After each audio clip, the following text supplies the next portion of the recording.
All right. Hey, guys. So here's what I'm going to do today. I'm going to start off by talking a little bit about my first investment property that I ever purchased. Then I'm going to go and we're going to do an analysis on a property in Kansas City. And then I'm going to do some reactions to some clips and just kind of some fun stuff, maybe at the end that will spur me on to give more advice and more of my philosophy about real estate investing and how it works, how I think it works, and I think you should think it works. Um, so I'll just start. I'll get right into it here. My very first property was a 42 unit apartment complex. It was listed for 1,780,000. It was in terrible condition, and I had been looking around for maybe 6 months to purchase something. I had looked at some other properties, and I kind of didn't really like what I was seeing. I walked through one that was an old, I think it was maybe like a nursing home or some kind of building like that for elderly, and they had renovated it into apartments, and it just was very odd, and the hallways were weird, and it was all kind of cobbled together, and I probably could have made it work, but I didn't really like that aspect of it.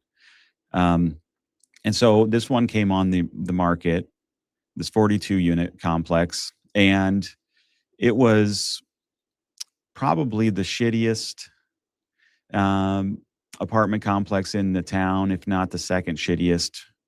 And then I bought the shittiest one 2 years later. But this one, it was in bad condition, had a bad reputation, had, nobody wanted to go there. It seemed like, it was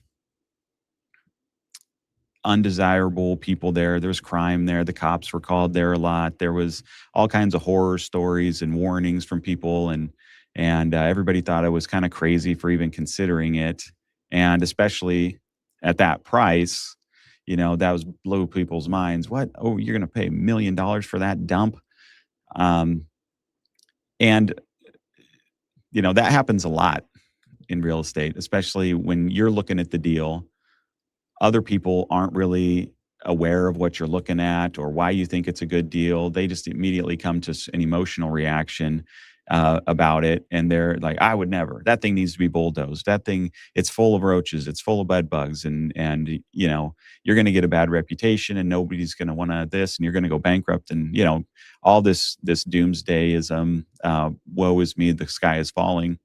And it's very common, and it's a thing that you have to, now you already have your own fears and your own skepticism and your own anxiety going into it, and then people pile on and make it even worse. So it's up to you to control your emotions and your reaction, to just look at it as dispassionately as you can, look at the numbers, make a plan that's reasonable, and if that all works out, then you need to move forward.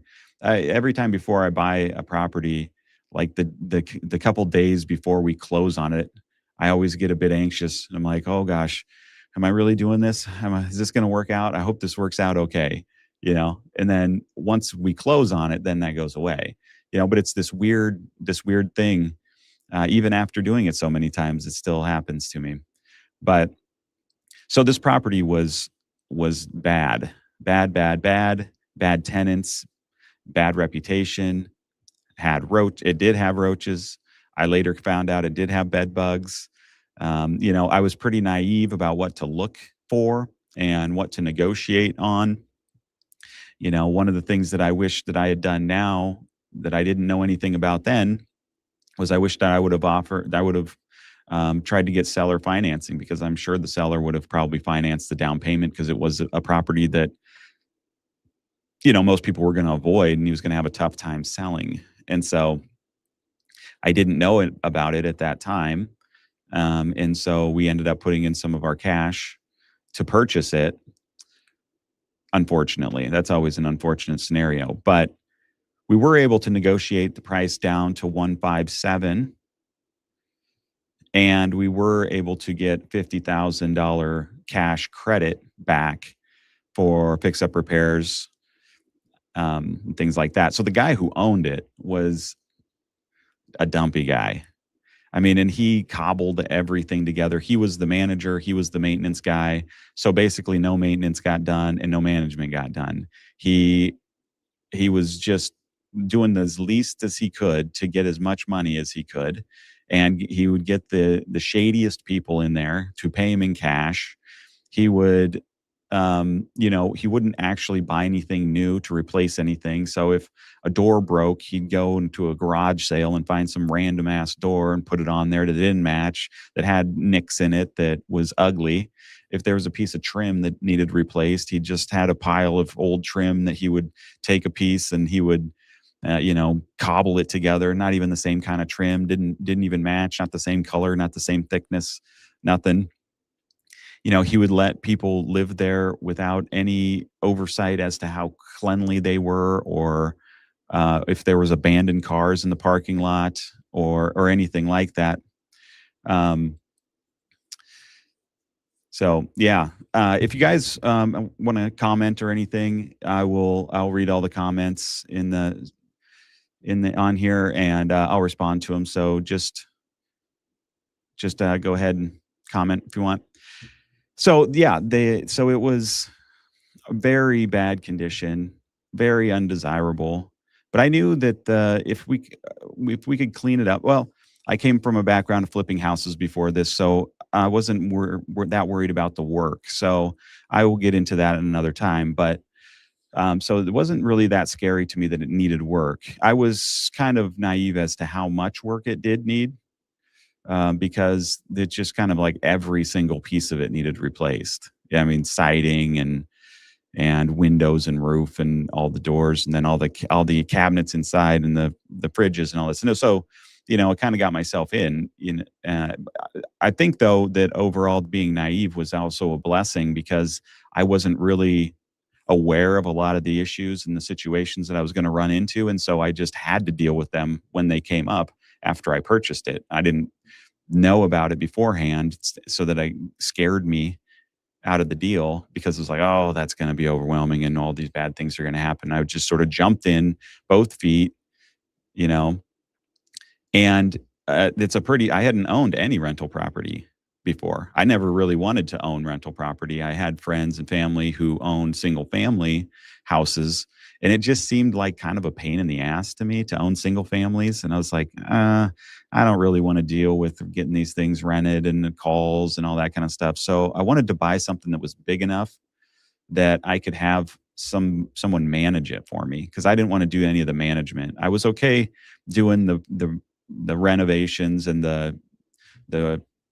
turnovers and things like that, but I didn't want to do the management. I didn't want to get calls from tenants. I didn't want to screen tenants. I didn't want to collect the rents. I didn't want to do any of that kind of stuff. So I figured a 42 unit was big enough to where I could hire somebody to do all that stuff that I didn't want to do. And then I do sort of the maintenance and the repairs side of it. So that's what we did, and we purchased it and had someone manage it, and I did the maintenance and repairs, and it was a struggle, and it took a lot of effort, a lot of work. It was, but that's how you build equity. You start with these kind of run down places, and if you can fix them up, and if you can get the rents higher, then you've got yourself a nice nest egg of money, and then you can use that to as the equity on another property, and they can cross collateralize, or you can refinance and cash out and use cash down on your next property.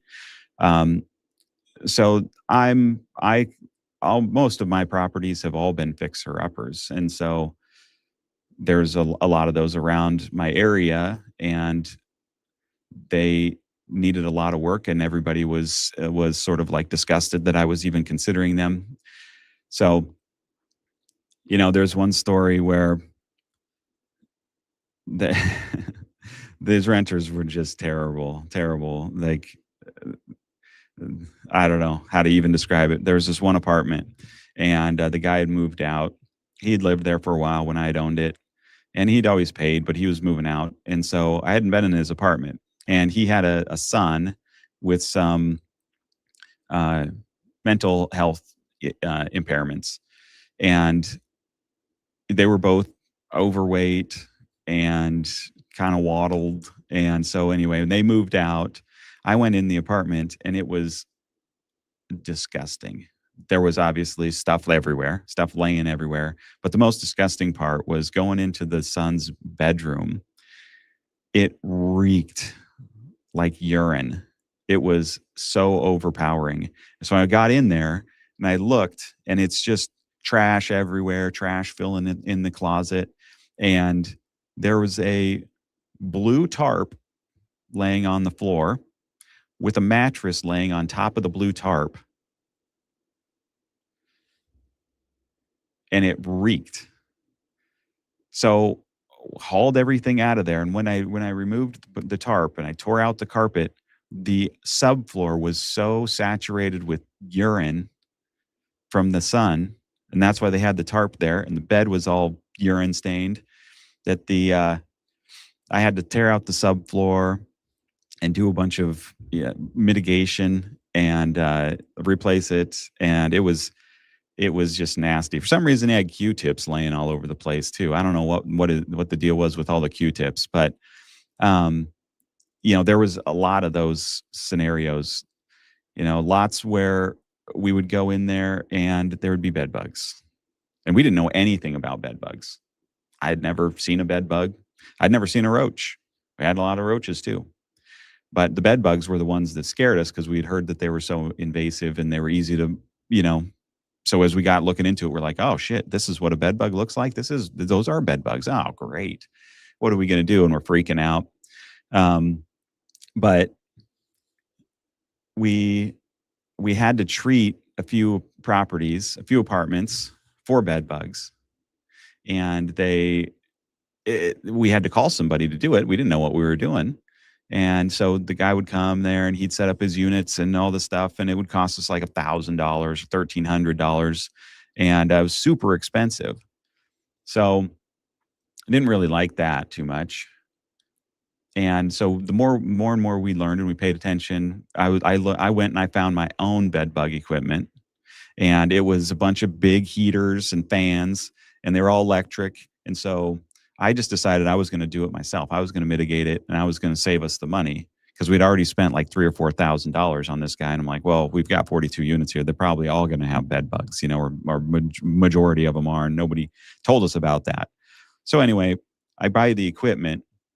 It's all electric, so it requires massive amounts of electricity to get these fans, because the way you treat for the bed bugs is you heat everything up, and they die if the temperature, I can't remember what it is now, but they die when the temperature gets to like 110 degrees or something like that. So you heat it up to about 140 so that it can penetrate through all the cushions and everything like that, and you keep it at that temperature for for a long time, like 24 hours. And so, you know, and then so I go and I put these in there and I learn how to do it, and I move everything around so that the air can get around the baseboards and it can get behind the couches, and you open the cabinets and you take out the stuff and end up melting a bunch of stuff that you didn't realize would melt because you didn't think about it. So candles are melting and chocolate is melting and all this kind of stuff. And you set up the fans, you try to get the whole apartment heated up, but you have to run a ton of electricity. So you have adapters that you have to plug into the range outlet, and then another one you can plug into through the wall AC outlet, and the other outlets, and they're tripping breakers because you don't know which outlets are on the same breaker, and so then you have to switch them around, and then you got to run a cord down to the laundry room and plug it into that dryer, and it's a big process. And then you have to go check on it repeatedly to make sure that the breakers don't trip and that the temperature is heating up. And then you have a laser that you point at stuff to tell the temperature. So you got to go there at like 9 o'clock at night, and you have to check on it and make sure everything's still going. And then you come back and you go in the morning at 6 o'clock and you make sure that everything's still going. So a lot of work. And the equipment cost about $5,000. So I figured, well, after five treatments, and I got this paid for, although it's taken me a lot of time. So, I became a bed bug expert at treating bed bugs, and it worked. I mean, I was able to just treat them one time and be able to get rid of them all. And I would even go when people would call and say that they have them in their apartments. I would say, okay, well, you have to leave for 24 hours and I'm going to go there tonight and I'm going to set everything up. And so I'd go there into their apartments, move their couches, move their beds, headboards, set up all the equipment, get it all going. And then I would, you know, and it was crazy. It was a lot of work, but it saved us a lot of money with me doing it. And so, you know, that's just kind of how the nature of these things are. And I think that it's the nature of starting out as well. And I was willing to do whatever it took to make sure that we were successful in our investment. So now, thankfully, I don't have to do any of that kind of stuff. And I have people to do all that stuff for me. But starting out, it was a real sweat equity type of thing. And I think that it worked out pretty well. And there was a lot of roaches. So I would look into, okay, how do you treat roaches? How do you put this goo on the stuff and you feel got to get rid of water and, you just become an expert, especially when you buy something that's a low quality, rundown Class C building. And now, I was happy to buy, I was only like $37,000 a unit. Now this was back in 2016, so it was quite a while ago and things were a lot cheaper. But even then, people were just freaking out about how much I was paying for this dumpy piece of shit apartment. And they came with a bunch of horror stories too, now that I think about it, because I knew somebody who used to be the manager of it before the guy who owned it now owned it. So it was the two owners ago. And they were telling me a story that they had some people in town who were working that were foreigners, and this was like one of the places where they all lived. And he would have to go in and check on them and stuff. And he would go in there and because they were from such a different culture, they would end up shitting in the corner of the living room. Literally shitting human feces on the floor in the living room. And they didn't think anything of it. And so there's a lot of stories like that about the past.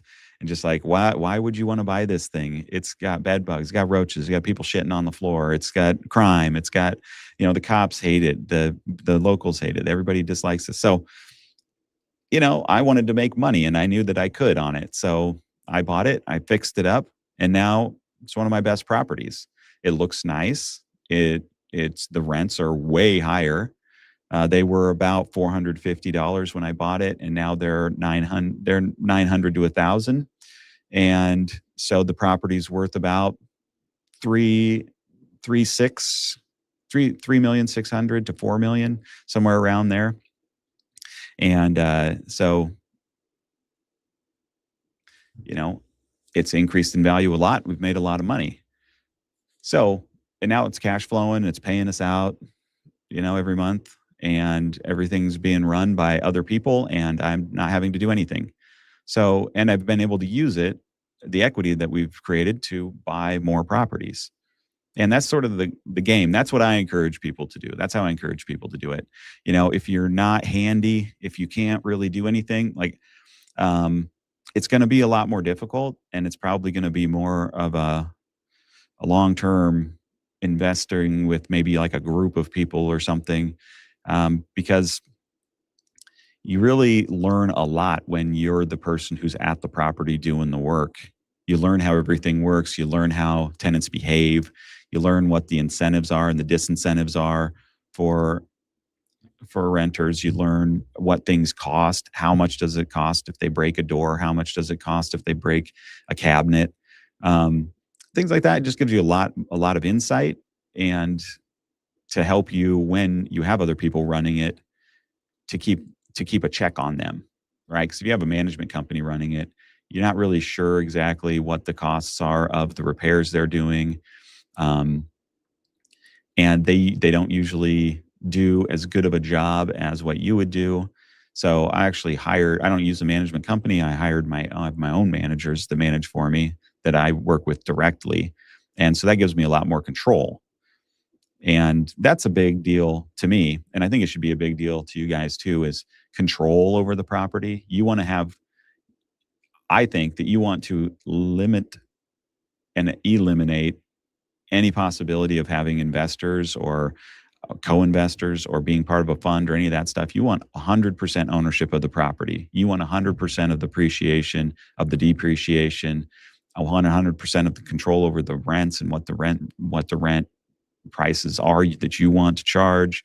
All that. Like, I'm a big believer in being 100% in control. So I have control over all my properties. And that was a big thing for me, because if I can control them, then I can control my own independence. And that was really the goal. The goal was to be financially independent. And I'm guessing that's probably your goal too. And real estate's a great way to do that.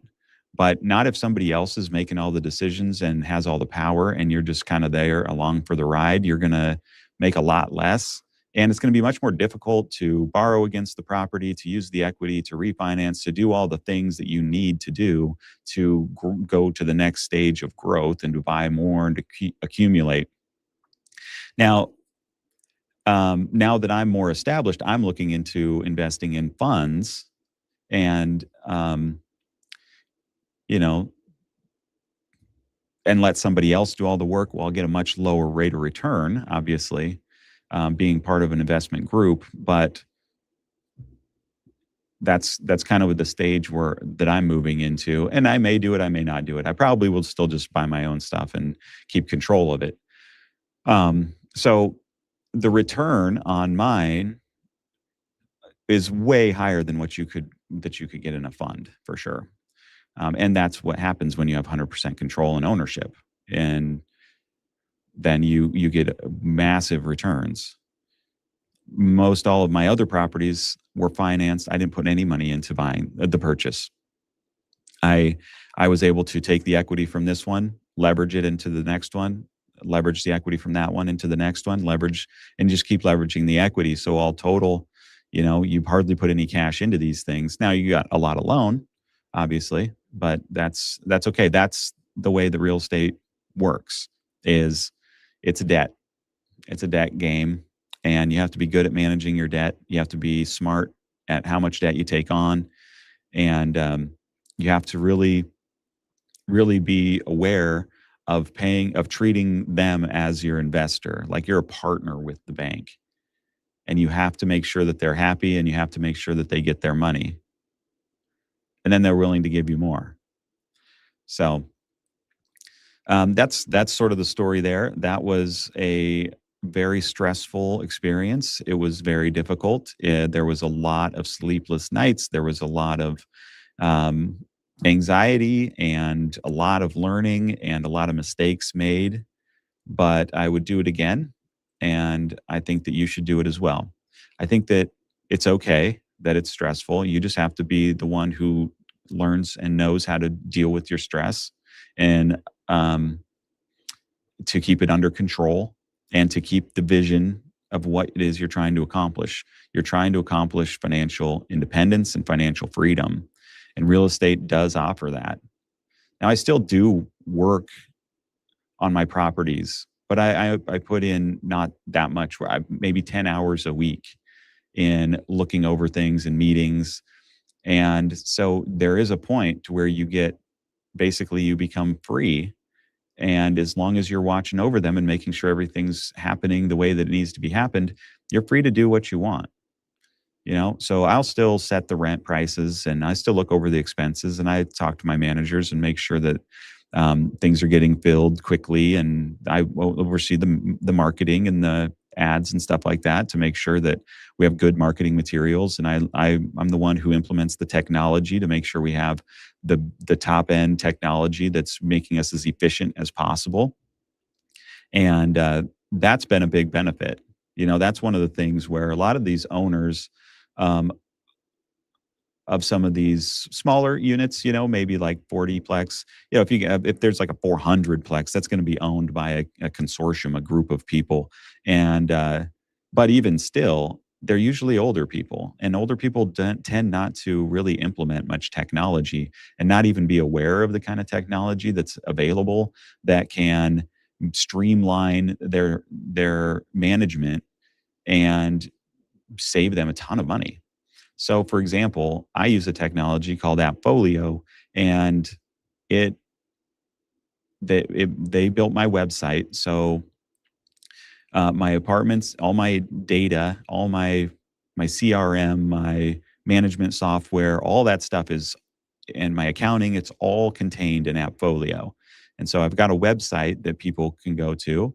And when they can click on apartment, look at the pictures, look at the description, it's got contact information, but they can also schedule a self showing. So we have lock boxes that go on all the available units. They can schedule a self showing right from our apartment. We don't go and show apartments, they go and look at them themselves. So they schedule a showing at their own convenience, a time that works for them, and then they show up at that time. And it's geolocation. It's a location. They when your phone is close to where you're supposed to be, you'll say I'm here. It'll text you the code, and then you'll enter the code into the code box, and you'll get the key out, and you go in and you take a look. Saves us a ton of time. I would have to have one or two more full-time employees just to be doing that because it's so time consuming. So, and people like to go look at them on their own at any time of their choosing because people work different hours. They want to see them on the weekends. They want, it gives us a lot more, gets us a lot more showings because there's so many more hours that they can be shown. So that's a really nice feature. And then they can, if they like it, they can go back on there. They can fill out their application. They fill out their application on the website. So that's all. So we don't really interact with the people until we get an application that comes in. And then we look at the application. We automatically run credit and criminal, and then we can text them or text and email them and say you're accepted. They'll send them a notification. So they can pay rent online. We don't take cash. They pay their rent online. They can do auto payments. They can use a credit card or they can use their bank account, and they can put in work orders through their tenant portal and all that stuff. That kind of technology is just time saving and efficiency. When they pay their rent automatically online, it just automatically goes into the accounting software. So we're not having to manually do anything. And a lot of these people are not instituting that kind of stuff. They're not using those kinds of efficiencies. So my point here is that their expenses, their management expenses are probably inflated higher than what they would need to be if you could implement technology efficiently. And so that's something to always keep in mind when you're analyzing a property and that's what I've done on a lot of mine is, oh, well, and now that I have my own team, when I buy a new property, I can just keep the same team and I don't need their administration, their management fee. I'm eliminating that because I'm just combining it with what I already have. So I'm saving right off the bat, 10%. So there's things like that to keep in mind. And so I think technology and there's more and more coming out all the time.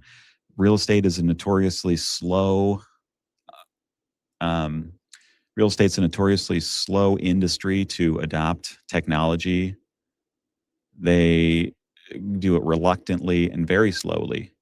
And so kind of like any big industry that's old, banking and insurance and all that kind of stuff. Like they're very slow to adopt technology because they're kind of doing things the way that they like to do it and they know how to do it and they don't want to rock the boat. And it's when you start getting younger people into it where you start getting these technologies implemented. So a lot of these places, it's because the industry is dominated by older people, in their 60s, and they own a lot of the property and they're not interested in learning the technology. Everything's running fine the way it is. And they've owned it for 20, 30 years and they don't really care. So, but that gives you an advantage because if you can then come in there and be like, okay, well, these rents are too low because this guy's owned it for 20 years and he's kind of checked out and doesn't really care anymore. And as long as it's paying him, his $10,000 a month so he can live, he's okay with that. So if you can come in there and you can say, okay, we're going to implement this technology and we're going to get the management expense, we're going to cut it in half. All right, we're gonna make the rent. We're gonna raise the rents 15% over 2 years, and that's gonna increase the revenue. So like, bam, right there, you already increased the value of the property by $500,000 just by doing those two things. Because now your net income has gone way up. So that's something to keep in mind always when you're looking at these properties. So, all right, well, enough about me. Let's don't forget to put some comments down on YouTube, and I'd like to interact with you guys, see what you want me to go over. If you have any interests in certain areas of real estate or questions about certain things, just drop them in the comments. And don't forget to like and subscribe to my channel so that you can get updated on when I make new videos, multiple videos a week. So, but I'd like to have a lot of interaction from you guys. So, if when you see any other videos, go ahead and comment. I read all the comments, and I'm happy to interact and share my experiences and my knowledge with you guys, because I want you all to be financially independent and to experience the freedom that I get to experience, because it makes for a pretty amazing life. So, okay, well, now let's move on. Let's move on to our analysis here.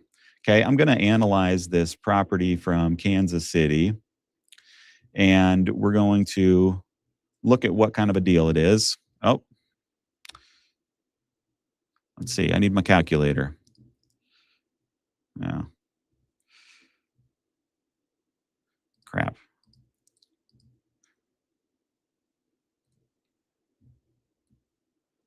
There we go. All right. Let me just make sure. Okay. All right. Let's see. Where should I put this guy?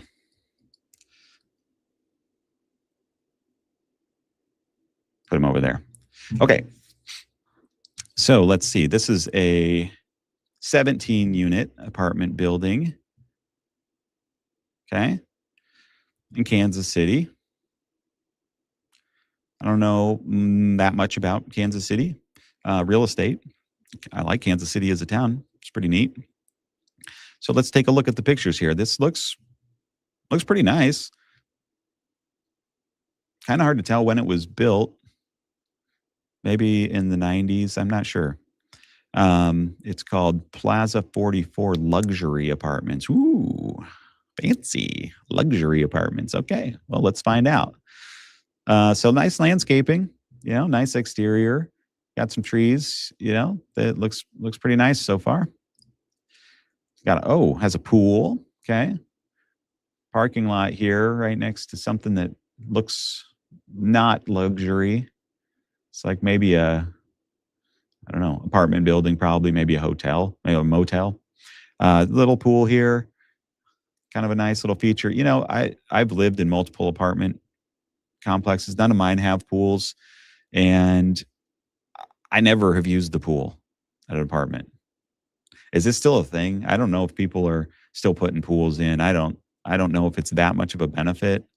Or even a clubhouse. Like, how often do people use a clubhouse? Is it still a thing? A little workout room in there? I guess if it's a big enough complex, there's probably a demand for it. If I was building something that was maybe 300, 400, 500 units, then maybe I'd have a pool and a clubhouse. But I don't know. I don't think that stuff really gets used very much at all. So I'd be curious to talk to somebody who has an opinion. But anyway, so pool, you got a lot of maintenance there. There's going to be a lot of cost to a pool. You got to have somebody who knows what they're doing so that they can stabilize the chemicals in the pool. Because if you don't, and your pH is off, then it's going to ruin your pool equipment. And so your manager is probably not going to know anything about how to take care of a pool. I mean, hopefully they do. The one that's here probably should know, obviously.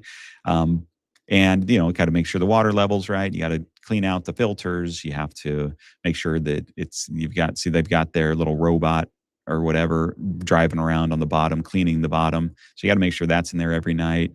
You got to put a cover on it. You got to make sure the temperature is okay. There's just a lot that goes on with maintaining a pool. And if you're already busy doing renovations or got high vacancies and all that, then it's like the last thing that the manager is going to have on their mind. But that's okay. But there does come with a lot with more expense. I'm not sure it comes with a lot of sales value to where people are going to want to live in these apartments because of that. But I guess you're calling them luxury apartments.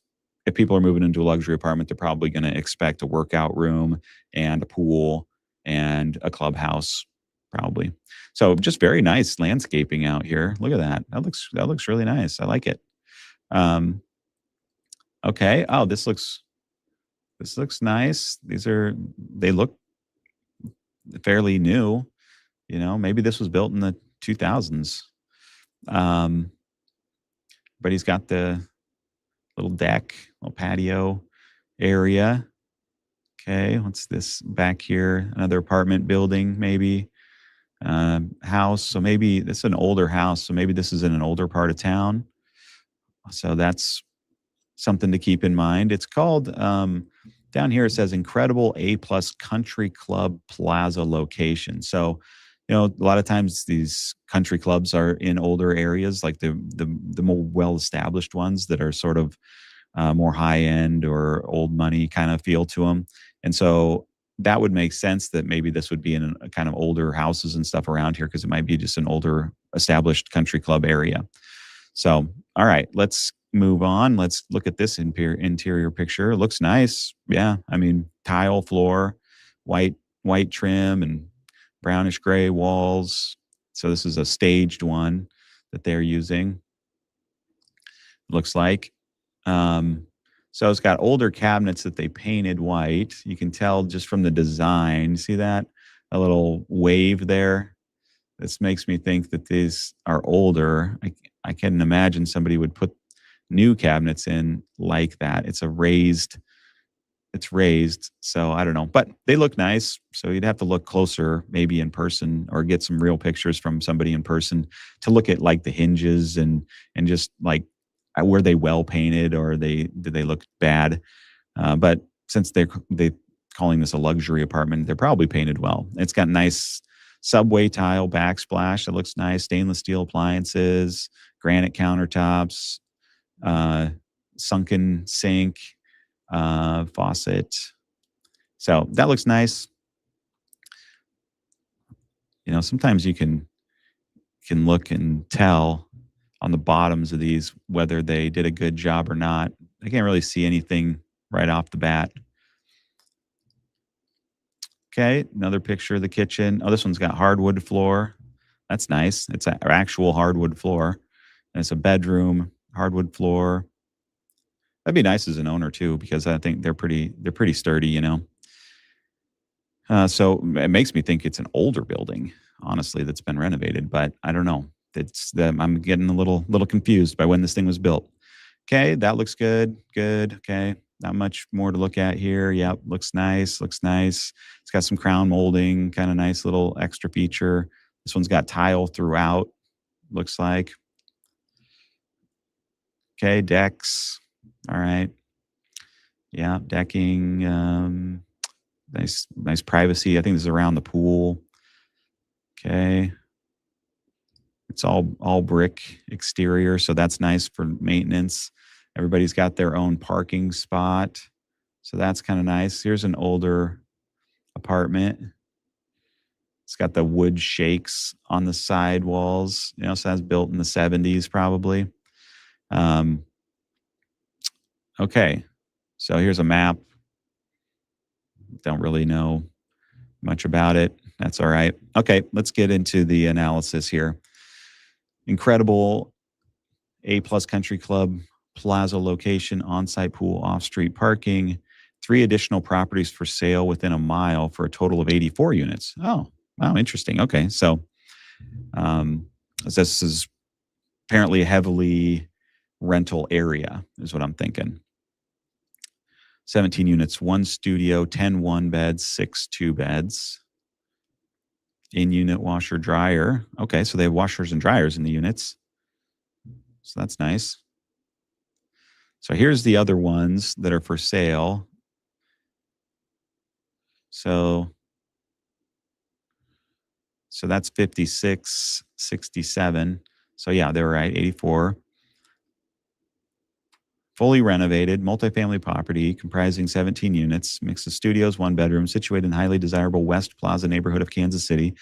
Property provides residents with a blend of modern amenities, upscale finishes, stainless steel appliances, granite countertops, hardwood or tile flooring, crown molding, in-unit washer and dryer, private balconies, gated courtyard, private pool. So it doesn't have a courtyard, or it doesn't have a workout room or a clubhouse. It looks like just the pool. Okay. So it was built in 1966. All right. So it is old. Okay. I was thrown off there by their upgrades. 17 Class B, although it says up here that it's an A plus location. Okay. But it's a Class B property. And okay. That's about all we need to know. Let's get into the offering memorandum. All right. Plaza 44 Apartments, ideally located near Country Club Plaza. This I don't know. They did a good job of making this look upgraded. And this looks really nice.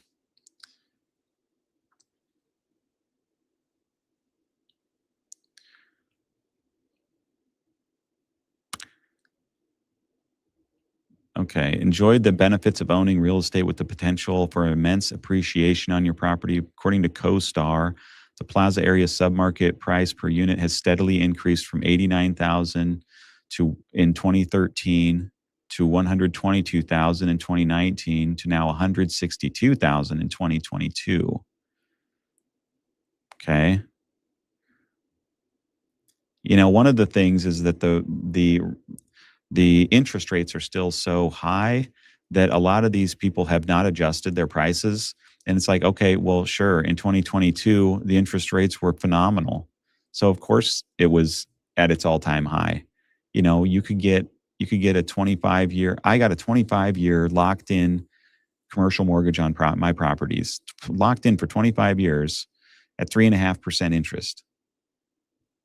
No, I mean, that's what caused these properties to go sky high. Let me zoom in. That's what causes these individual property, the unit price, to go so high, because you've got cheap money.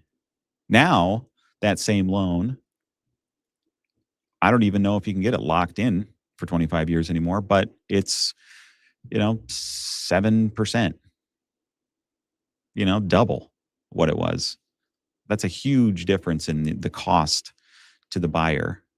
And a lot of these properties have not adjusted their prices down. Like, it probably should be lower than what it was worth in 2022 because the interest rates doubled. But, it has not become a buyer's market. It's still a seller's market. The sellers are still asking for top-notch prices, and which just makes a lot of things not desirable.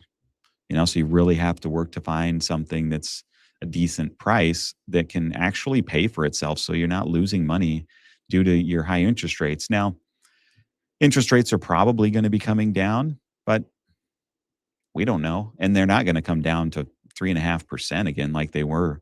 Maybe we get lucky. They'll come down from 7 to 6 or 5.5. That's probably as much as they're going to come down. So, and during this whole time, interest rates were fabulous, and inflation was crazy high. Like, inflation just kept going. And anyway, let's take a look at the numbers here.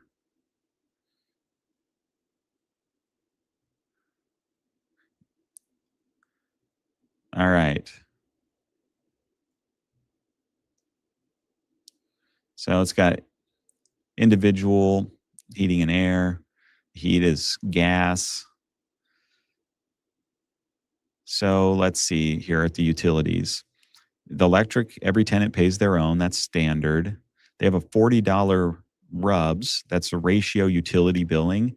So that's when the bill goes to the owner for the water, sewer, trash. It's just as one bill for the whole property. The owner is responsible to pay it all.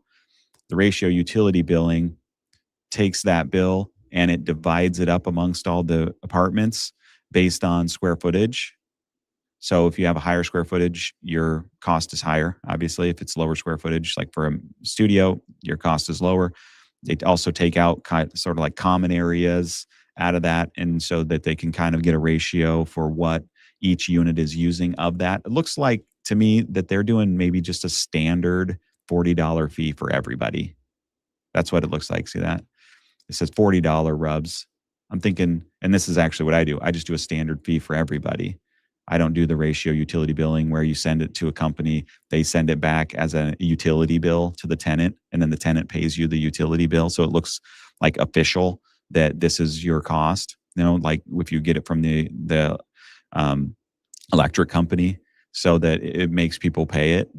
And I haven't had any issues. Everybody, it makes sense to everybody that it's for the water, sewer, and trash, and it's just a standard fee every month, and nobody has a problem with it. So I'd recommend you guys do that. Don't just eat this cost. Make it a utility fee. So this is good. Tenants pay for the cable and internet. Now, this is another thing you can sometimes, and it depends on the amount of properties you have, but the local internet providers will often give you a deal if you make them the exclusive provider of internet to the building. So, for example, their standard internet rate might be $70 a month if you're just a random person who wants their internet service.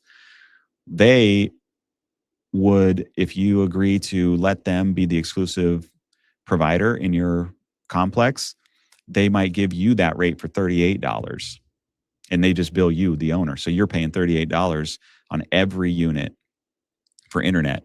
But then what you do is you can bill the tenants for the internet at, say, $55.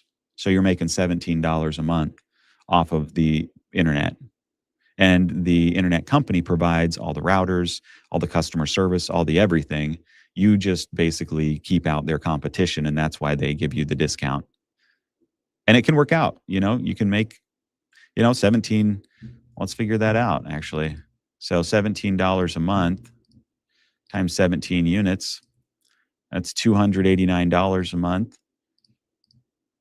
So, $3,500 a year you could make off of that. And you don't have to do anything. And it's usually good internet, high speed, good internet. And you can present it as, look, you would have to be paying $72 for this internet. Because I made an agreement with the internet provider, we get a discount to $55 a month. So you're saving $17 a month. So, there's I don't know what the no gas. But up here it says gas furnace. So what the heck's going on there? No gas for the owner? I don't know what they're getting at there. We'll maybe figure that out as we go. Okay, here we go. Here's finally to the good stuff. Finally to the actual numbers. Let's dig into this. So they've given us 2024 actual numbers. Good. That's good. That's what you want to see. And then they gave us their pro forma numbers, how they think this thing can perform, which is always better, So the rental income is $220,000. They have $730 of other income, whatever that is. I'm not sure what their other income would be. Maybe late fees. I don't know. It's too small to probably be application fees, or let's see, 730, whoops, 730 divided by 12. What is this per month? $60. Hmm. I don't know. It's not that significant of an amount, so it's not all that important, but it was something I would ask the agent. Utility reimbursements. This is that rubs. They're $40 a month. So let's just see here if this actually adds up. So that's $480 a month that you're getting back. You would normally be paying that because it's everybody's on the same water. There's not meters for the water and the sewer and the trash. It's just a one meter per building or whatever. So that's pretty standard how most of these are. So that's $480. They're only getting $28 a month. So they maybe didn't have that implemented all year. They just started it maybe partially through the year. That would be my guess. Less vacancy. That's they just in their actual numbers. They already have that baked in to their amount here. See that? So that they just have it blank. Whereas on the pro forma, they're going to factor it in. So this is good. That's how they should do it. I've seen some others where they have their actual numbers, but then they have a vacancy. And it's just like a standard number vacancy. So then I'm like, wait a minute, are these numbers even real? Or is that actually, so it kind of trips me up. So I like how they do it. Just put all your vacancy right here. This is how much money you actually collected. So it just automatically includes vacancy. And that's fine. So it makes $227,000 in operating income. Now let's take a look at the expenses. Okay, administrative, whatever that means. It could be, I don't know, maybe taxes, maybe legal. I don't know, but they think it's going to be a lot less than what they spent in 2024. I don't know. And I would like these numbers to be 2025. Like, what's the 2025 numbers? We're almost at the end here. Okay, management fee they think is going to go down. Right now it's $10,000. A lot of times management fee is around 10%. So this is pretty low. This is less than 5%. Payroll, leasing and advertising. So we would need a little more clarity on what all this stuff is. Like, what's the difference between payroll and administrative and management fee? What are you doing? Is this payroll a maintenance guy? Is this payroll a manager? Is the management fee a third party, or is it an employee who does it part-time? Is it somebody who lives on the premises, one of the tenants who's doing that? So altogether, this cost would be close to 10%. So if we add these all in as if a management company, maybe was taking care of all that, we'd be about 21,000 or about 20,000 with these three. So then they also have this leasing and advertising. So we're not sure if that's just advertising or if it's paying someone like a commission on leasing. So a lot of times how these management companies will work is, if you've got a vacancy and they lease it, well, they get like half of the first month's, or they get the first month's rent, as a payment, in addition to the management fee that is more of the ongoing management of the current tenants. So we would have to look into what that is. It's not very much on a monthly basis. So I'm thinking maybe it's like a subscription to,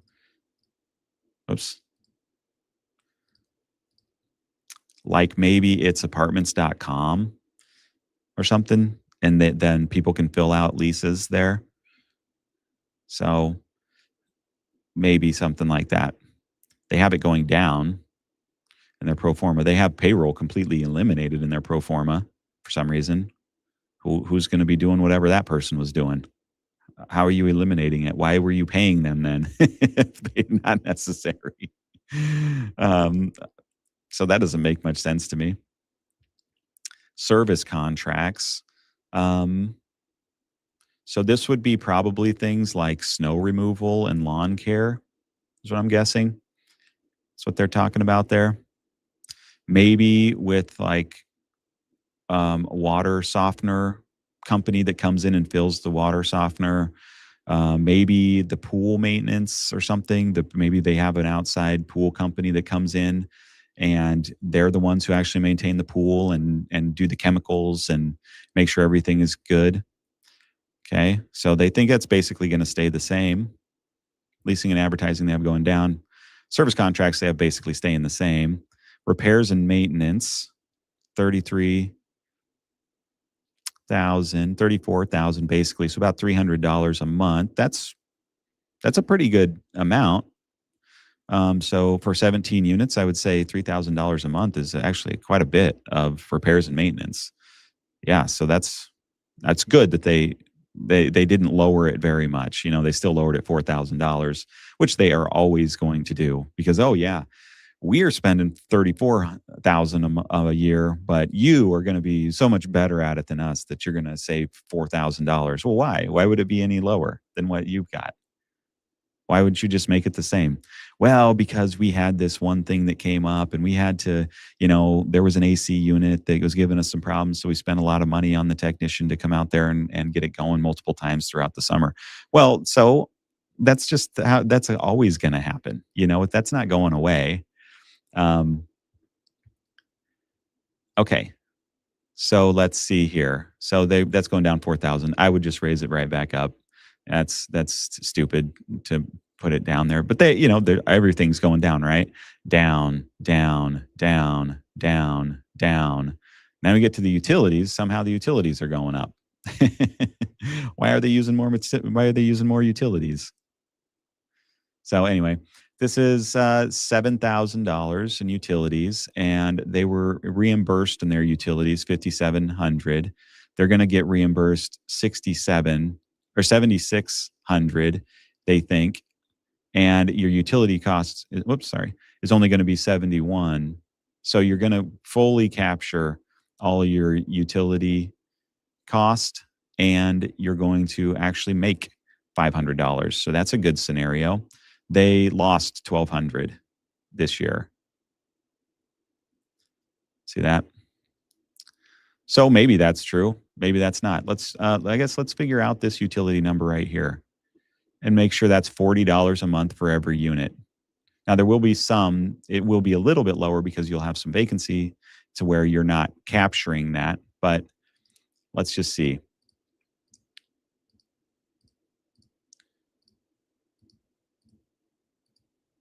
So 37. So that they kind of have a vacancy factored into that because it doesn't come out to exactly 40. So, yeah, that's accurate. I mean, you could probably even be higher than 40. You could probably be 60. That's what mine is. So I don't see why you couldn't raise that. Now, 1 month. People pay 60 at my properties. 1 month, I got a water bill from the city at one of my buildings. It was an 8-plex, and it was normally the bill was around. Let me think. I think it's normally around about $400 for the water and sewer, about 400 consistently every month. And then 1 month I get the bill. We get billed every other month actually, so that's for 2 months. This 1 month I got the bill. It was $3,500. $3,500, and I was like, what the hell? What is going on here? So we called the city and we're like, this is wrong. This is stupid. You know how we'd have to somebody'd have to be running a bathtub full time, 24 hours a day for 2 months to even get close to that. This is ridiculous. Can't be a toilet leaking. That's way too high. Our bill went up by almost 10 times. We have leaky toilets all the time. We don't get $3,500 bill. And it was so annoying. The city came, they tested the meter, they walked through all the apartments and looked for leaking. They couldn't find anything. But because there was no way I could argue with them, and they're just like, "Well, that's just the way it is." I had to pay it, $3,500. So, if you're charging 60 and you get a $3,500, that eats up years of your utility costs. So I wouldn't feel bad about making a little bit of profit off of those utilities, is my point. So there was a toilet that was leaking a little bit that we did fix, and the next bill we got was fine. And so I still think there was something weird going on there, but because I couldn't prove that the meter was broken or something, that then yeah, I just got screwed and I just had to pay it. It was really unfortunate. So anyway, those are some of the things that can happen. So, and they're not fun. Okay, and then taxes. Okay, so we've got the $21,000 property tax bill, and they're projecting it to go up to 25,000. So let's just check what this thing is assessed at currently, and see if that's realistic. So it's currently assessed at 300,000. Well, shit. What are they even asking for it? Did I even see? Okay, well, so it's currently assessed at 300,000. They are going to want probably something like 2.5 million or something for this property. Well, let's just go off of the 2022 value.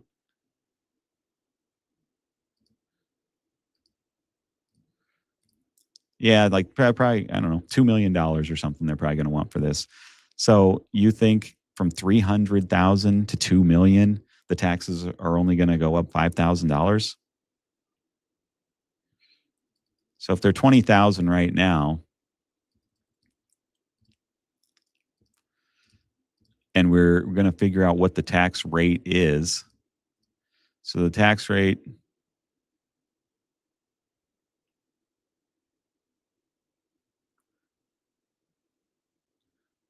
is, yeah, how is it so high? Why is it $20,000 for $300,000 assessment? That's like 6%.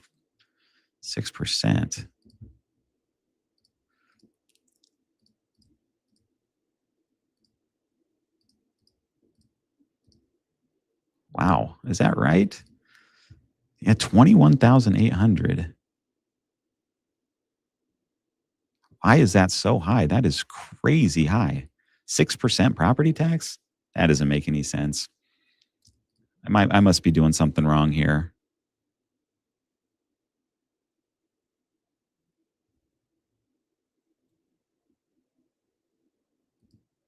What am I doing wrong? Let's just figure this out. $21,000. That is insane.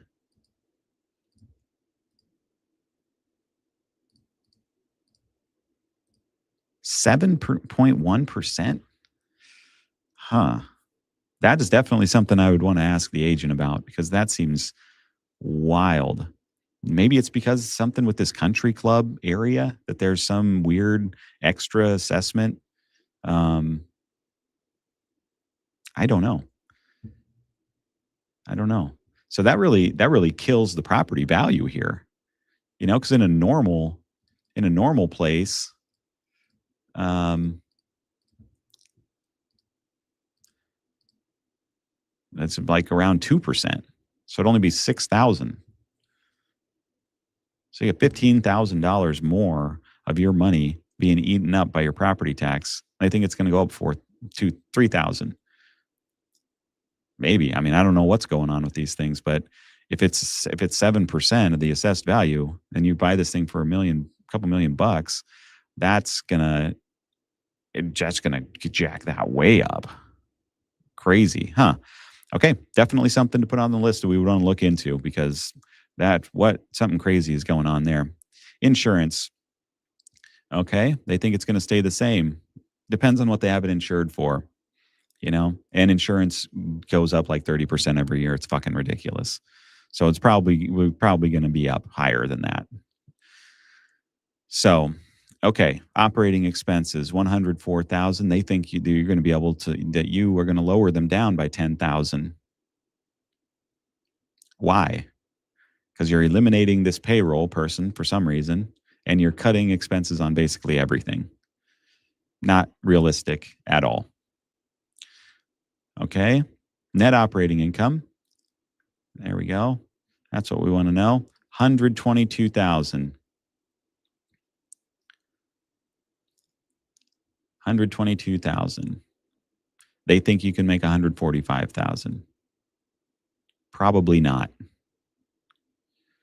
Let's take a look at the rents because they're probably already pretty good rents.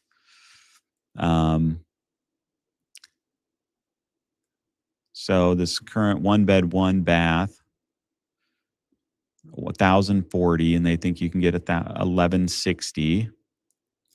Okay, so $40 more, $40 more, $30 more, already up to market rate. This one's way under. Little bit there, little bit. So just bits and pieces, really. They've got some of them up to market rate, but they think that if you got them all up there, you could make about $900 more a month. Okay. So they're pretty much already at market rent. There's not a whole lot. It's not like you could come in here and raise the rents 20% or something to really get the kind of cash flow that you're going to need for this property. The leases, if they've got numbers from 2024, these are probably all outdated by now. These leases have already expired, so not that you can raise the rents all that much. That's usually the main reason why you would want to look at the lease too, and see which ones, are on month to month or have leases expiring soon, so that you can, that you can raise the rents when you take over. Here, you're gonna not really raise the rents much anyway, so just kind of irrelevant. Okay, so if this is your net operating income, 122. I'll do the actual number here. Let's just say 6% cap rate. Whoops. Sorry, moron.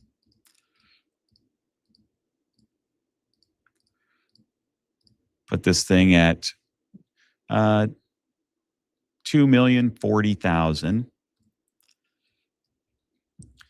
2,040,000. Let's figure out what our payment's going to be on something like that. At 100% financing, because we always want to figure out 100% financing because that helps us compare properties across the board. Now, it's sort of like not including a mortgage in the numbers because everybody's going to have a different mortgage. We're just trying to figure out ways that we can compare all these properties equally. And also, I don't want to pay for the property. I want the property to pay for itself. So I want 100% financing, and I'm not going to consider it if it doesn't work at 100% financing, or if there isn't some kind of,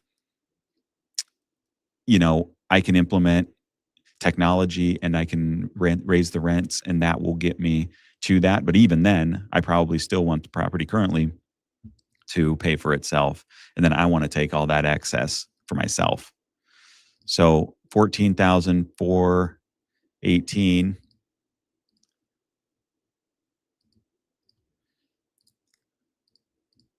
This is not going to work, of course. 173,000 a year at around $2 million purchase price. Well, that's $50,000 more than what it's currently bringing in. And with their projections, which are ridiculous because you're barely getting any more rent, and your taxes are probably going to go up. Your insurance is probably going to go up. There's no real reason why you're going to be able to cut repairs and maintenance. Somehow you're not paying a payroll, so I would just say basically it's going to be the same. There isn't really a pro forma on this one. It's basically going to be the same as what they're already doing. There's nothing to change. It's already renovated. It's already up to the market rents. Like, you're basically just buying it as it is. This is all bullshit. All of this bullshit. Bullshit. Not even close to what's going to happen in the future. But, that's how these things work. That's why you always gotta be real cautious of these pro formas because they're marketing pieces that the agents use to try to convince you that this property is more valuable than it really is.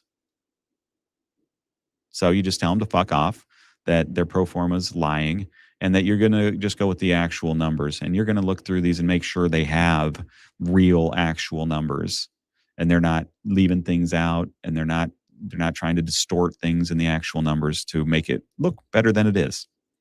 All right? So this thing is, probably, closer to 1.5.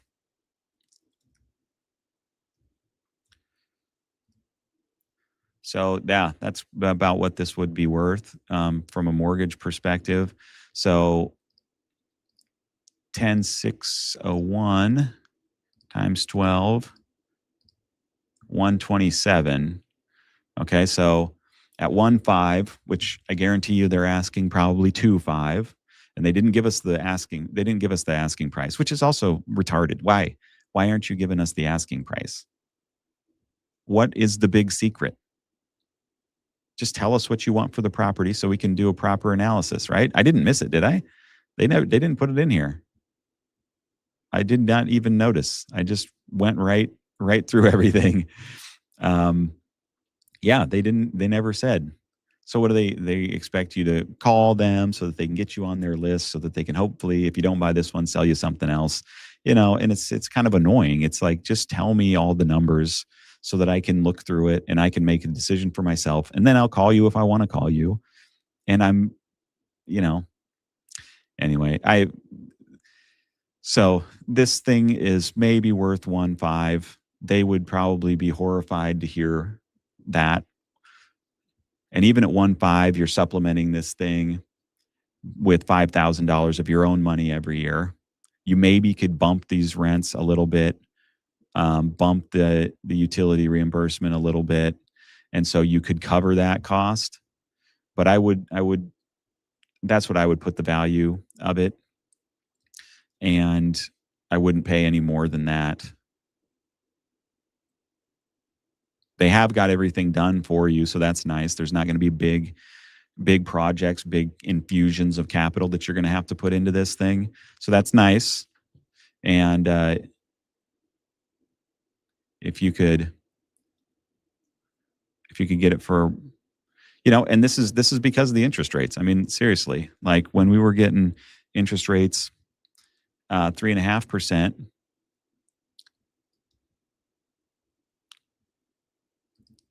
look at that. It would have been worth 2 million. See how I did that? So I lowered the interest rate down to 3.5, raised the price by $500,000, and it's the same payment. So that's it. The interest rate makes a huge difference on these larger, more expensive properties as to what their value is, because the person buying it's going to be getting a mortgage, and that's part of their cost. So you can't just expect them to buy it with cash. Like the mortgage is a massive thing. So I want always to calculate what is, not what was, not what will be, but what is. And as is, this thing's worth 1.5 million. And that's all. That's the most I would pay for it.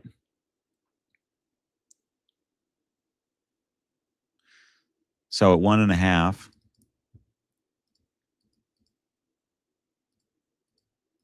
let's figure out what our cap rate would be. It's going to be really high.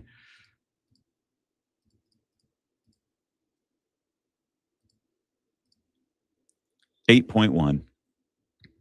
Basically, with the interest rates the way that they are, you're going to need an eight cap on something that's going to, for something to 100% finance itself. You're going to need 8. Okay. And so a property like this that's in this great area that's all renovated and stuff, they're probably going to be trying to get like a 5. Okay. So let's see. 2.5 million. That would be my guess as to what they're kind of thinking for their price. And so to come in we're going to need that 40% less at 1.5. They're not going to do it. So it's probably a waste of time to even consider it, but it would be a nice property at that place, at that price, because it basically is running, would be easy to run. The repairs and maintenance, I'm not sure why they're so high, maybe related to pool. I know pool chemicals and maintenance is pretty expensive and is an ongoing thing. Okay, but I probably wouldn't really consider this because everything's still overpriced. And this is just common across the country. There used to be extremely good deals, and it's the market readjusting, and it's going to take some time, and it's going to take some realization by sellers that we're not going back to 2022. We're not going back there with those rates. And it's time to adjust. If you're serious about selling it, you've got to adjust your seller expectations.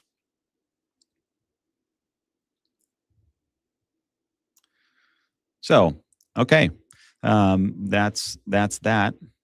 Now I kind of wanted to go through some clips and just make some comments and talk about real estate more in general, philosophy, how to think about it and things like that. So I've got some clips here that I'm going to just make some comments on, and have a little fun doing that.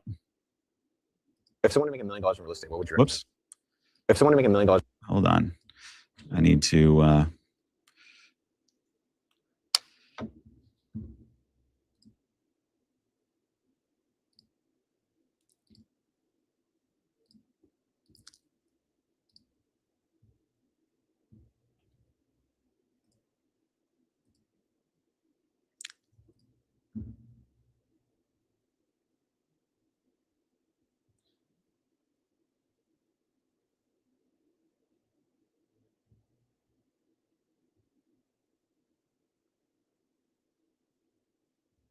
What?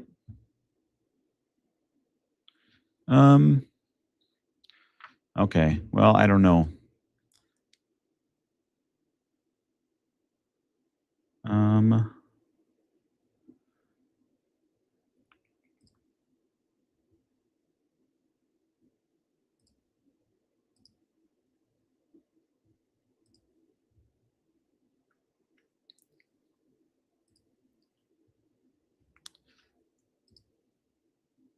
I think maybe this will work. Hopefully you guys will be able to hear this.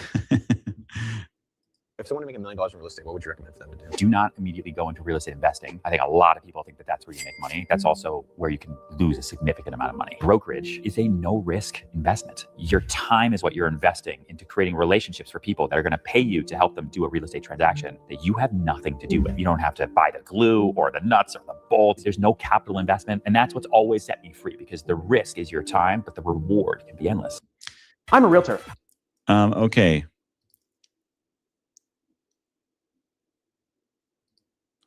So if someone to make $1 million, this guy is saying, don't go into real estate investing because that's risky and it requires investment, both of money, and you have to buy bolts and nuts and, got to get all involved in all these things. And it's just a big mess. Instead, you should be a real estate agent, basically is what he's talking about, or broker. Same deal. In some states, you have to be a broker in order to be an agent. In others, you just have to work under a broker and you can just be an agent. But anyway, he's basically saying you should sell real estate instead, because it doesn't really cost you anything. You're not having to put in $1 million into these properties. You're just getting a cut of those people buying and selling them. And so there's no risk. Now, what he's not really taken into consideration is that he is making a huge investment into all of these deals and into all these relationships, but it's just an investment of his time. All right. When you're a real estate investor, you're investing money, other people's money, hopefully. And you're doing that so that you can keep your time. And he's calling this risky. He's saying that that's risky. So don't immediately go into real estate investing. He probably would encourage people eventually to get into it or something like that. I don't know. But anyway, I'm just taking it as what he's saying in this video. it's risky to get into real estate investing, so don't consider that. Consider brokerage, because all it takes is your time. It doesn't take any money, and you make these relationships, and you can make a lot of money doing it. And that's all true. You can. But when you do make the money, you're a 1099. And so you're paying self-employment tax, which is 15% of all that you earn. And you're paying federal and state income tax. So you're paying a lot of tax on that money. And you're also you do have some expenses you can write off against it. You can like 100% depreciate a car if you buy that for real estate. But there's you only make money if you're working. And if you're keeping up these relationships, and if you're meeting more people, and you're still going to go show people on weekends and nights properties, because that's when they have time off. And, now, granted, I'm not anti-real estate agent. I think people should be real estate agents. I think it's a good gig. And my wife's a real estate agent. I'm a broker.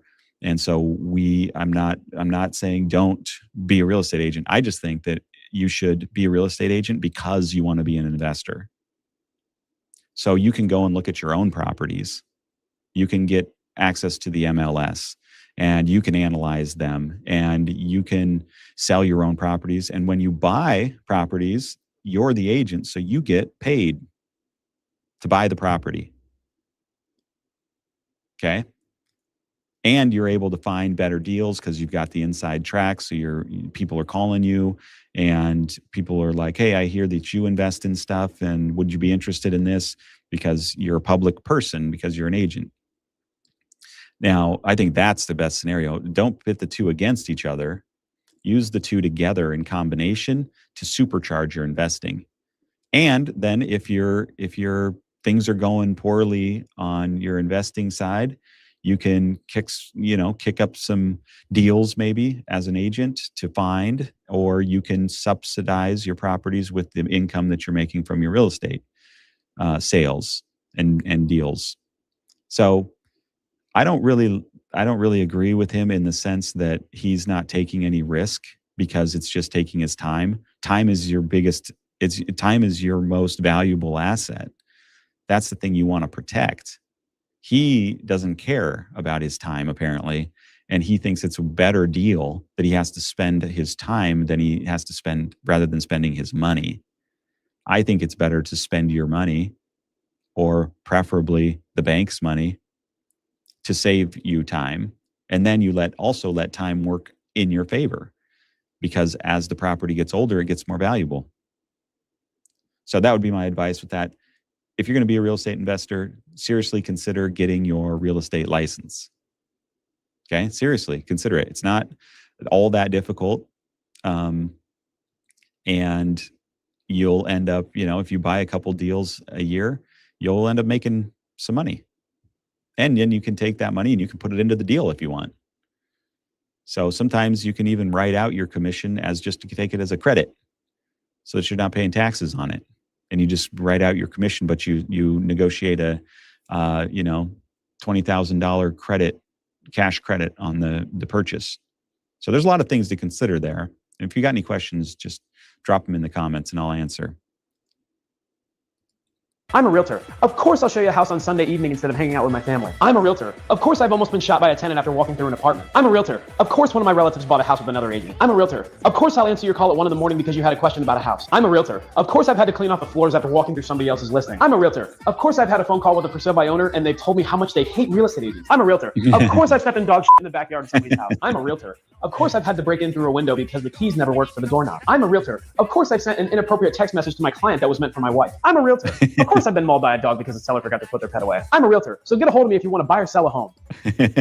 So pretty funny. Anyway, that's all very accurate. Yes, this is, and this is why is it better to the previous guy's advice of, don't go into real estate investing right away, be an agent. Well, these are the kinds of things you do have to deal with if you're an agent. You have to have family members call who ask for your advice, but then buy a house with a different agent. And you're like, why would you not use me as your agent? What? This is weird.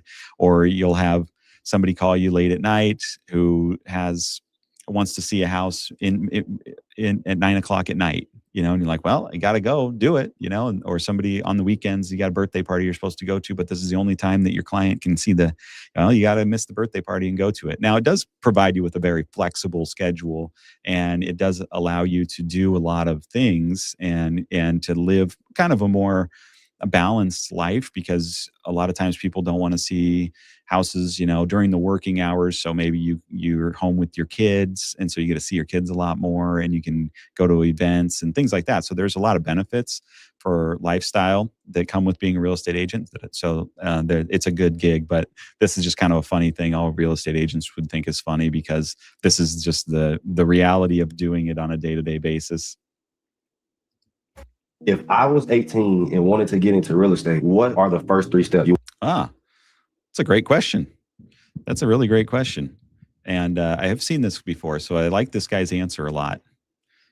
Would tell me to take? I have a couple mentees, 18, that's in school right now, like graduating high school. The first thing I tell them to do is open a book and read. I always tell everybody, first thing you do, go read Rich Dad Poor Dad. And it gives you a real perspective of life for one, and then the value of a dollar. With real estate. Well, I read that book too. I loved that book. And I recommend it to people too. Rich Dad, Poor Dad. It just gives you kind of a base understanding of things and puts things into a really good perspective. It's really well written. It's fun to read. It's easy to read. And it's a great story. And it does teach, kind of accounting principles, essentially. Very basic accounting principles. It's very useful, especially for real estate investing. So I recommend it. Read it. Estate is really research. So that's what the re is in real estate. You have to do research. You have to be tapped into your environment, your markets. If you think you're going to come into real estate, get rich, don't do it, because you're going to waste your time and mine. I tell people, look at the research, figure out what part of the real estate they want to do first, what areas they want to purchase in, and why. And then also I tell them, look at funding. So once you have a deal, you have to be able to fund that deal. So think about your sources of funding, how you're going to do it, what's your exit strategy. And the most important thing I always tell people is real estate money's made on the front end, not on the back end. So if the deal don't work today on the front end, it's not going to work on the back end. Hey, my man. Yeah. Exactly what I've been saying, and we're doing the part of all this, we're doing the research part. That's what this channel's kind of main focus is. And so to do exactly what he's talking about, the money is made on the front end, not on the back end. You make your money off of the deal. You got to make a good deal up front, or you're just going to be underwater and it's going to suck the whole time, and you're never going to make any money because you overpaid. So that's why it's so important to be very, very particular and to be nuanced and to really look at the details of these pro formas and the cash flows, because you want to get a deal. You want to get something that's going to make you money the second you buy it. Because anytime after that, when you sell it, it's going to be more valuable. Okay, this is the goal. We're not buying properties to impress people. Okay.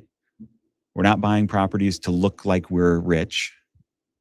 Okay. We're not buying properties to keep up with somebody else. We're not buying properties because they bring us, a certain social status. Okay. We're buying it for money purposes. We're buying it for investments to make money on them. So the way that you maximize that is you make sure that you're getting a phenomenal deal right up front. And that's why you do the research. That's why you do the reading. That's why you know where your locations you're looking at and all that kind of stuff, so that you can find the one that's perfect and that's going to boom. And when you find it, you move quick. You find one that's a deal, you're like, boom, take it, get it now. Okay. You don't lollygag around and sort of hem and haw. Oh gosh, I don't know. Should I or shouldn't I? You take it, you get it, you know it, you act on it. And that's how it's done.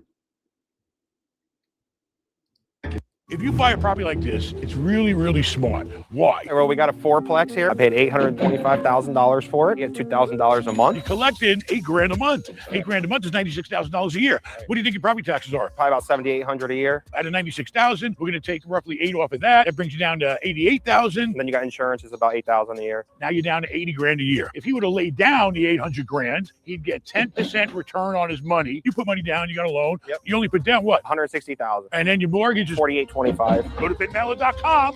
Yeah. Okay. So I wanted to look at, let's take a look at, so they're figuring out, if I can get to it. Okay.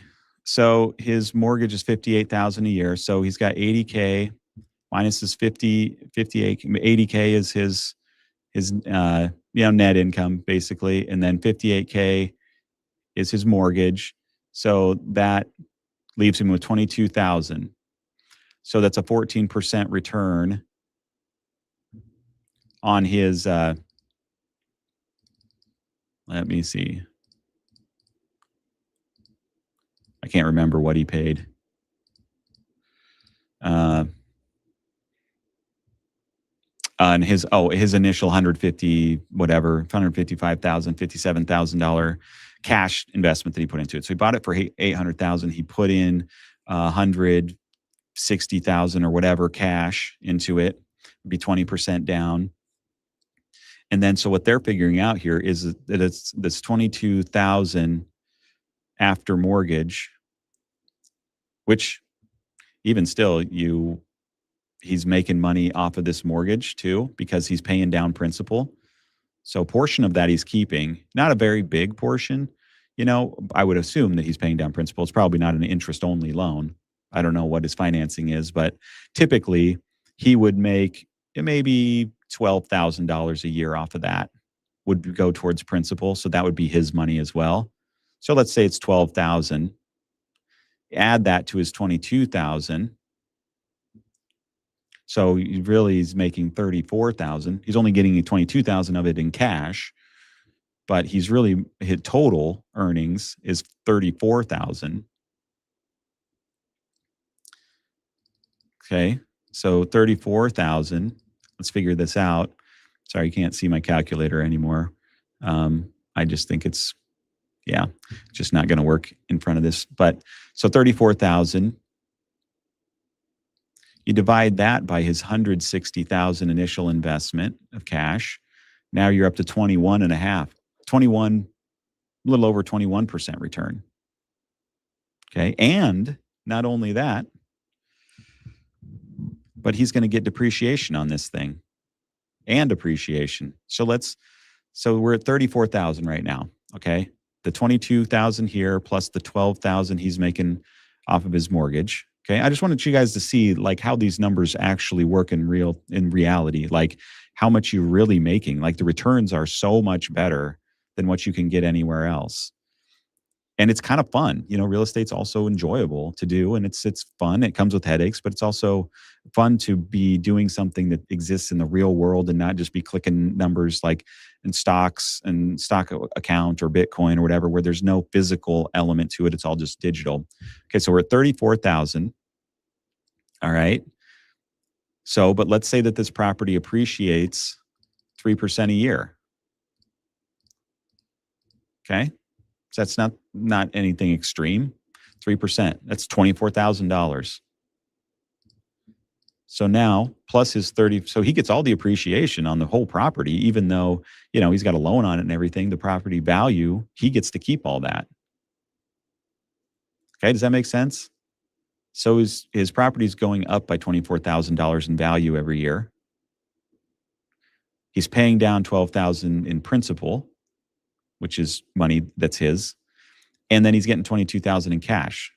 So $24,000 of appreciation plus the $22,000 in cash flow plus the $12,000 that he's making off of the principal pay down is $58,000. So now let's see what his return is. Now he's up to 36% return off of his money. It's a great deal, right? This is you make money in multiple different phases of the property deal. Okay, so now he's a 36% return. And he put 20% down. If he could have financed the whole thing, he'd have an infinite return because he didn't put any money into it. So not only that, but he's also getting depreciation. Okay, so this is how depreciation works. You buy the property for $800,000 like this guy did. The government says, we're going to let you write off a portion of that every year against your income. So basically, it eliminates a portion of your income. So at 800,000, it's usually 27-year depreciation schedule. So 29,600 is the amount that he's able to take as depreciation. So basically it would wipe out all of this. He wouldn't pay income tax on any of this money, and he'd still have $7,600 of depreciation left that he would then write off against this 12,000 he's making on principal. Okay. All right. Does that make sense? So if he's making 12,000 on his mortgage payment because it's going towards principal, not interest, the interest we deduct, but a portion of it's not all interest. So a portion of it's tax wise, it counts as income. So he's going to write 7,600 off of his 12,000. So that's going to leave him with like $4,400 of income. So he doesn't have to pay on the appreciation because he hasn't sold it yet, but he still has that for net worth and borrowing purposes that he could use it then to either refinance or borrow against that to buy something else. So he's saving, who knows, a couple $1,000s here in taxes too because of the appreciation. So let's just say he saves $2,000 in tax as well, on income tax and state income tax. I'm not sure. He maybe is in Florida, so he doesn't have state income tax. I'm not sure, but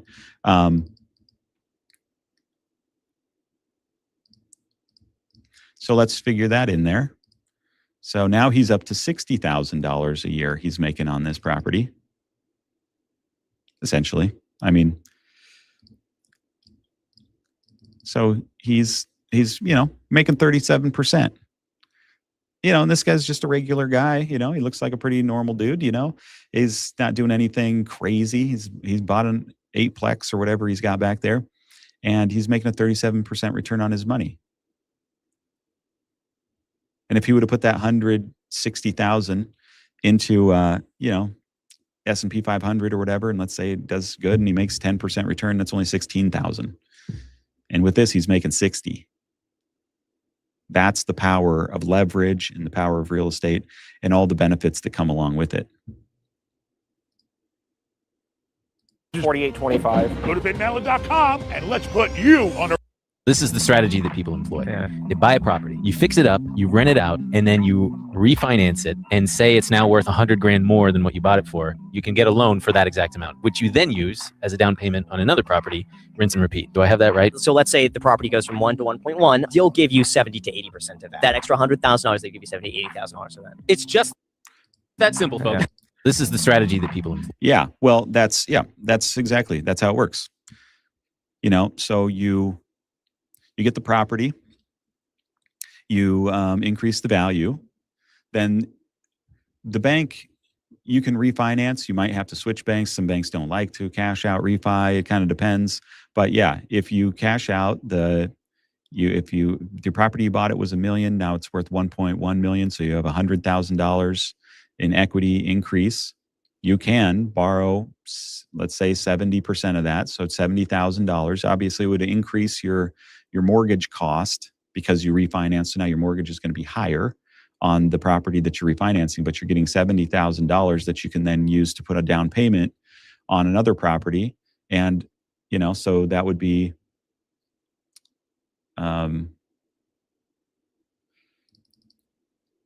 70,000. That would be a $350,000 property you could buy with that money. Or even better, in my opinion, and this is what I do, I don't refinance. I use that property as collateral, and that equity as collateral to buy the other property. So my